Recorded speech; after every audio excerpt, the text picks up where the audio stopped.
Sur le plan quantitatif, la Chine est le seul pays à revenu intermédiaire de la planète qui soit positionné dans les 10 premières puissances mondiales en termes de dépôt de brevets. C'est un succès manifeste. Sur le plan qualitatif, l'innovation, c'est partout pareil. C'est beaucoup d'essais, beaucoup de tentatives, beaucoup d'échecs. Et puis deuxième point, l'innovation, ça n'échoue pas toujours, heureusement. Des fois, ça réussit. Et quand ça réussit, alors, ça change les hiérarchies économiques, pour le moins. Ça change les hiérarchies entre grandes villes, entre territoires. Donc, ça contribue à, j'allais dire, ça donne une dynamique, bien sûr, économique, mais ça donne aussi une contrainte politique à la gestion d'un grand pays dont on sait que le territoire est large et puis qu'il est diversifié. Voilà.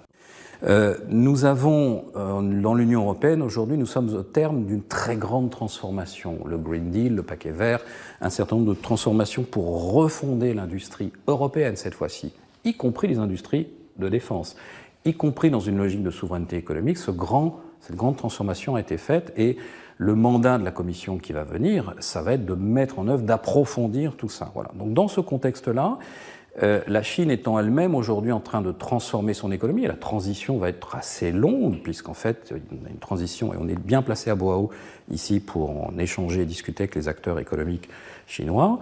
Il va y avoir de l'innovation encore plus, il va y avoir de la transformation, une croissance moindre, mais plus tirée par la qualité, et puis ça veut dire un rééquilibrage entre les régions chinoises. Donc, l'UE est en train de se transformer, la Chine est en train de se transformer, la relation bilatérale économique qui est structurante aujourd'hui en termes de chiffres, de commerce et aussi d'investissement va changer. Et le poids qu'elle aura dans le monde d'aujourd'hui va contribuer à déterminer le rôle des deux puissances dans l'économie mondiale.